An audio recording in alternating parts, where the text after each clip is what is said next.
Hello there, Ray here, and today guys, we have a brand new combat update, and this is the 5th version of the combat update, and this is just in the snapshot stages, but it is completely different from like the 1.16 or 1.15 snapshot. And if we pull up the F3, you can see at the very top it says Minecraft Combat Test 5, 1.15 Combat 6 vanilla pending. And the whole idea with this snapshot is to try to figure out the best way to overcome the barrier which is in Minecraft to do with people still playing in version like 1.8 and using that combat system for like PvP rather than using the newer system which is known as like the 1.9 combat changes. So we're here in our testing world to test out the newest changes. These will eventually be implemented into the main game of Minecraft, so pay attention and make sure to give your feedback on these changes because they will come into the game with or without your input. And if you guys are new to this whole combat thing, I put links in the description to all the previous videos where I cover all the other changes about it. So today I'm just going to cover the newest changes. So in this combat snapshot, Jeb has tried to go after two main issues.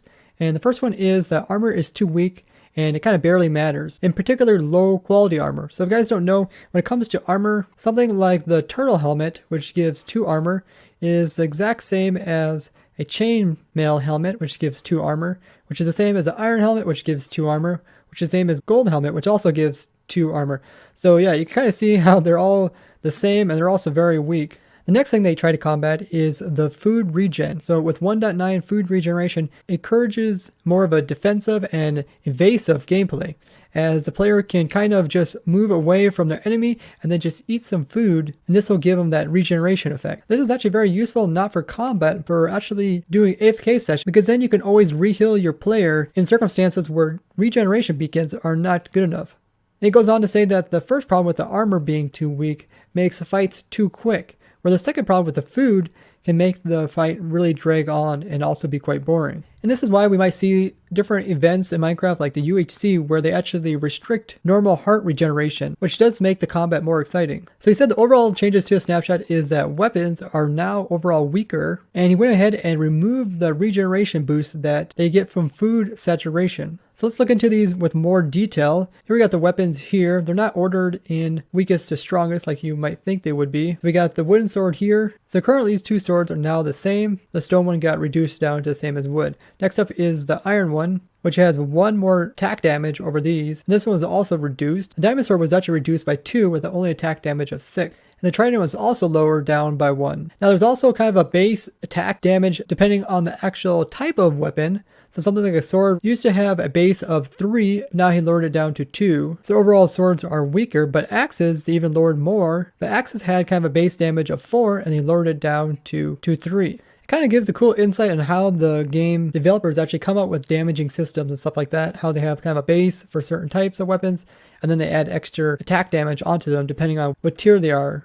I think this is a good change overall just because even though I don't do much PvP, I do really notice that weapons are very strong. And this change shouldn't really overall affect farms and other stuff like that, as most of the time you get the mob that you're trying to kill quite low before actually killing it. So the damage you can do with the sweeping attack is probably more important than just the normal attack. But overall, the biggest change to this combat snapshot is the food regeneration being removed. So let's go ahead and give that a test. We got some food here, and I'll lower down my hunger. So one of the things they did is they allow you to get regeneration from your hunger bar. So notice how my hunger bars on the right hand side are being removed, but I'm gaining hearts on the left hand side. And this used to only work for the first 2 haunches or chicken legs that you've seen on the hunger bar there. But now they actually changed it so it will actually work quite a bit longer. It'll actually work all the way down to the final 3 hunger bars. So notice I was actually able to get regeneration from all those hunger bars except for the last 3. So now I'm not taking any more natural generation.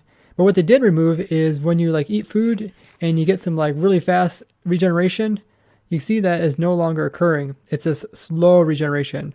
Now, the fast regeneration I noticed was kind of a really bad thing for PvP, but it was a really good thing, like I said, for farms and stuff. Because a lot of times with farms, you're AFKing and you don't want your player to die, so you just have your player like holding down food and eating it, and this will allow you to quickly regenerate. But now it's more of a slow regeneration, so you have to be kind of careful where you use this in case you're going to take a lot of damage. You won't be able to heal it as fast anymore.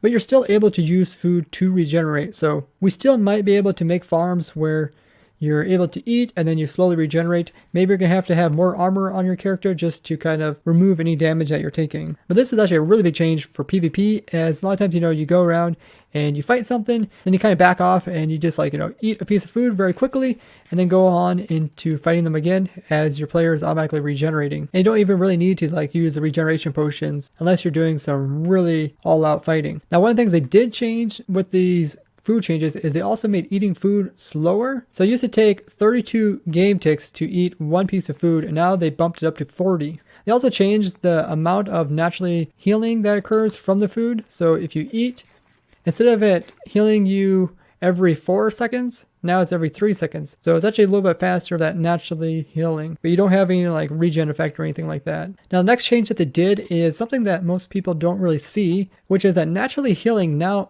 always drains food points. We're kind of seeing that right now, how every time you eat, it is draining food points every time it heals, but there's more to it. Saturation is not used when healing damage and is only relevant as a pause until the food drains, as originally intended, they say. So that means it don't matter how much saturation you have, which is a bar that you can't see on your hotbar, you will always use up hunger for every time you heal. Before, you used to be able to kind of have like this extra saturation would kind of hold you off for a while.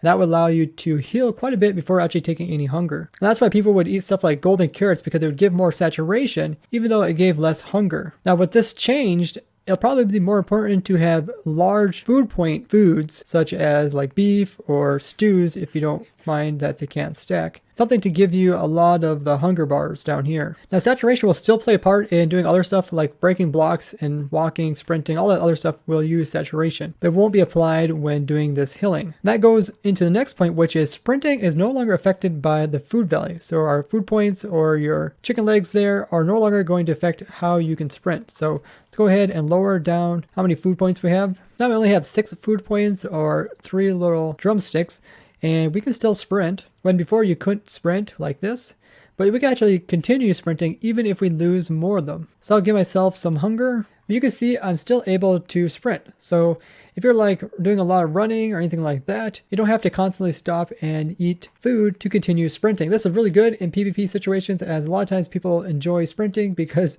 it is the fastest way to get away from your enemy and also cover a lot of ground. And sprint jumping is super taxing on your food points, so you don't even have to like stop and eat to continue sprinting, which is really nice. But sprinting will take up hunger.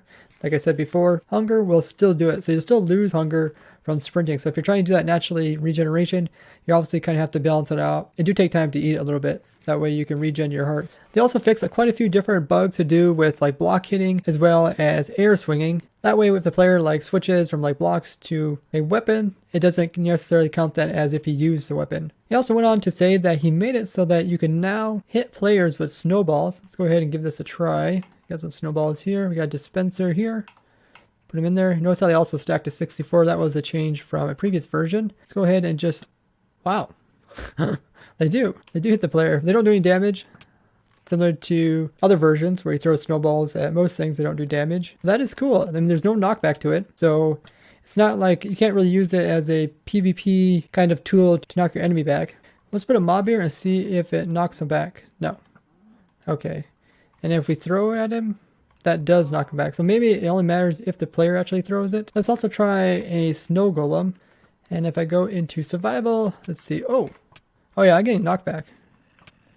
Wow. Yeah. Let's try this with another account. Also, if you didn't see, on my Twitter announced that when you do try to play in the newest snapshot, either newest 15 snapshot or the newest combat testing snapshot, that is multiplayer, you will get this warning here that'll say online play is not rated. This is kind of a way for them to kind of inform that people playing a multiplayer, there is no current official rating for that type of play, meaning that like the chat's not filtered, and if you have young children, they might be exposed to something that is not age appropriate. So I got my other account on, and what I'm just going to do is pelt me with the snowballs. Oh yeah, it does do knockback. Does no damage, but it does push the player backwards. So I guess it could be used for like a PvP instance. If you're trying to put some distance between you and your enemy, you can kind of throw snowballs at them and push them backwards. You can also use them to knock them off certain things. I know a lot of people think that snowballs used to always do this, but that was only on actually modified servers like Spigot and other things like that, where snowballs in actual vanilla survival never did this. Now eggs is another projectile. Let's go ahead and try that as well. Oh yeah, that is knocking me backwards. Yep. So eggs and snowballs knock you backwards. He also reintroduced the upwards knockback. So like when player's up in the air and you hit him in the air, you can kind of knock back them pretty far. He also makes a note that it's probably too strong at the moment, and he'll probably balance it out later. You kind of see how high you can knock people. Actually, knock them pretty high. You can probably get them over top of something quite tall just by doing that. So in other versions, there's a cooldown for ender pearls. That determines how fast you can actually spam them. There's also a cooldown for snowballs, but it's not as slow. You can see you can kind of still spam them. But you can't do something like outrageous. If it had like a spam clicker, you couldn't like just shoot thousands of snowballs off in 1 second. And now he also added a cooldown for eggs as well. So you throw an egg, notice that there is a little cooldown meter over top of the egg image, and it slowly goes down. It looks like it's about the same speed as like snowballs. They also added a bonus controversial edit, he says. They added something called Coyote Time that activates for a fraction of a second if you aim at something, but you're outside of its bounding box. So if you do F3 plus B, there's the bounding boxes. So he's saying if you aim at something, but when you actually go to hit and you're outside the bounding box, it will still allow you to hit that mob. So the reason for this change is that since you can't attack between swings, so if you're trying to spam click, and you're trying to hit something that is moving all over the place, it often gives the impression that your input is lost because you might be aiming at it. So you might swing here, but then aim at it and then click again, but the cooldown hasn't went off yet. And then by the time you click again, you might be clicking over here again. It goes on to say this also made fighting small as well as fast targets like rabbits or baby zombies, I'm guessing like also like endermites and silverfish, unnecessarily frustrating. Now, I think most people can relate to this. If let's summon in some endermites, I think they're so small, it's really hard to actually hit them. Especially if you're like hopping around different terrains, you can oftentimes feel like you're not actually hitting these things, even though you're aiming at them. I don't see any problem with this little change that they added. I don't know if I can even notice it. You might notice if you kind of do this like swinging motion and clicking at the same time, you might kind of notice how like I'm still, often getting that swishing noise like I'm actually hitting him. Even though if I click over here, you notice there is no swishing noise. So overall, I think this is going to be a good change. As when it comes to like swinging at targets, I really struggle, especially in the middle of a real PvP situation. Overall, I think all these changes are pretty acceptable by having slightly weaker weapons, by removing the regeneration that came from food. That seemed pretty OP when it was first introduced in 1.9, but they still allow us to get some regeneration, and it also gives a bunch of other nice little things on top of it, like being able to sprint without any hunger. Now the other little tweaks that they did as well. If you guys are from the PvP community, let me know what you guys think about these changes. Do you feel like this will actually want you to play in the newer type of combat rather than playing in like the 1.8, especially with the other changes that they introduced in the previous versions, like the shield timings and stuff like that? And Jeb is asking for feedback, so if you guys would like to give feedback on this, I will put down in the description a link to their feedback website. And if you want to come on and try out the snapshot itself, there's also instructions how to do that. Overall, I'm very excited about the changes that they added in these combat snapshots alone, especially one where you can hold down and automatically attack. This allows it so you don't even need an auto clicker to constantly be swinging your weapon. And we are designing farms during our snapshot streams to actually implement this. So if you guys like to join us as we design new type of farms using this automatic attacking, we're also designing a infinitely automatic charge creeper farm using the new dispenser trident mechanisms. Make sure to join our streams. I stream every Wednesday, Friday, Saturday, and Sunday. And I'll inform you guys of when the streams start via YouTube with your notifications on, also on Twitter and on the Protect Community Discord. And don't forget to share this video with everyone else that plays Minecraft that you know of, so they can be properly informed about these changes before they get implemented into the main version. Hope you guys really enjoyed this video, and I really look forward to designing more cool contraptions and machines using these new type of mechanics. And I'd like to thank you guys for watching, and I'll see you guys in the next one. Bye-bye!